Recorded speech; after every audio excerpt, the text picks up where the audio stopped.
Chennai star one Tamil. கழுதை மனிதனான கதை. ஊரில் ஒரு மனிதன் இருந்தான். எல்லோரையும் விட தான் அதி புத்திசாலி என்ற எண்ணம் அவனுக்கு எப்போதும் இருந்தது. இந்த பூமியின் புத்திசாலி மனிதன் தான் மட்டுமே என்பது போல மற்றவர்களை எதற்கெடுத்தாலும் நையாண்டி செய்வதும் கேலி செய்வதுமாக இருந்தான்.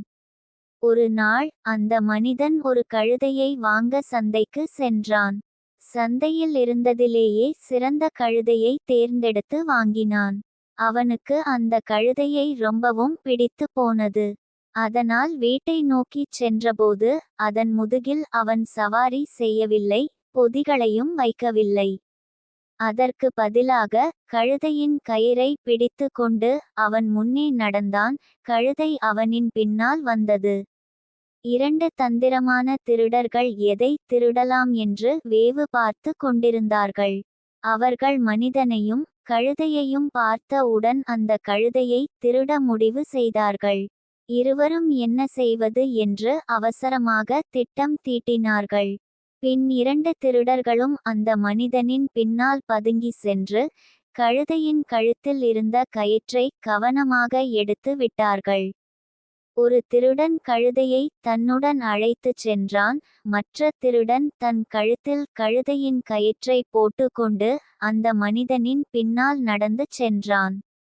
ஓரிரு நிமிடங்களுக்கு பிறகு கழுதையின் உரிமையாளன் திரும்பி பார்த்தான். அங்கே கழுதைக்கு பதிலாக ஒரு மனிதன் இருப்பதை பார்த்து அதிர்ந்தான். என் கழுதை எங்கே என்று அவனை கேட்டான். அதற்கு திருடன், ஐயா, நான் தான் உங்கள் கழுதை என்றான். கழுதை எப்படி மனிதனாக மாற்ற முடியும்? நீ சொல்வதை நான் நம்ப மாட்டேன் என்றான் மனிதன்.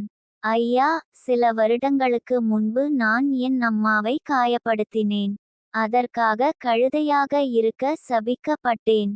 என்னை மார்க்கெட்டுக்கு அழைத்துச் சென்று என் மாமா என்னை அங்கே விற்றார். என்னை வாங்கியவர் மிகவும் புத்திசாலி மனிதர் என்பதால் நான் மீண்டும் ஒரு மனிதனாக மாறிவிட்டேன் என்று திருடன் கூறினான். இதை கேட்ட அந்த மனிதனுக்கு பெருமிதம் தாழவில்லை. அவன் திருடனிடம், இப்போது நீ உன் வீட்டிற்கு போகலாம். இனிமேலாவது உன் தாயை காயப்படுத்தாதே என்று சொல்லி அனுப்பினான். திருடனும் அவனுக்கு நன்றி சொல்லிவிட்டு நடந்தான். இரண்டு திருடர்களும் கழுதையை மனிதன் வாங்கிய அதே இடத்திற்கு கொண்டு வந்து விற்றனர். கழுதை எப்படி தங்களிடம் வந்தது என்ற உண்மை கதையை அவர்கள் முன்பு கழுதையை விற்றவரிடமும் மற்ற விற்பனையாளர்களிடமும் சொன்னார்கள். அந்த மனிதனை பற்றி தெரிந்தவர்கள் என்பதால் கதையை கேட்டு அனைவரும் நன்றாக சிரித்தனர். என்ன நடந்தது என்ற செய்தி கிராமம் முழுவதும் வேகமாக பரவியது. அடுத்த நாள் அந்த மனிதன் இன்னொரு கழுதையை வாங்க சந்தைக்கு வந்தான். அவன் முன்பு வாங்கிய அதே கழுதை மற்ற கழுதைகளுக்கு மத்தியில் விற்கப்படுவதை கண்டதும் தான் ஏமாற்றப்பட்டுவிட்டதை உணர்ந்தான். ஆனால் அதை மற்றவர்க்கு காட்ட விருப்பம் இல்லாமல், இளைஞனே, நான் உனக்கு ஒரு வாய்ப்பு கொடுத்தேன், ஆனால் நீ என் யோசனையை கேட்கவில்லை. இப்போது நீ மீண்டும் கழுதையாகி விட்டாய். ஆனால் இந்த முறை நான் உன்னை வாங்க மாட்டேன் என்றான். அத்துடன் சந்தையில் இருந்து வீட்டை நோக்கி நடை காட்டினான்.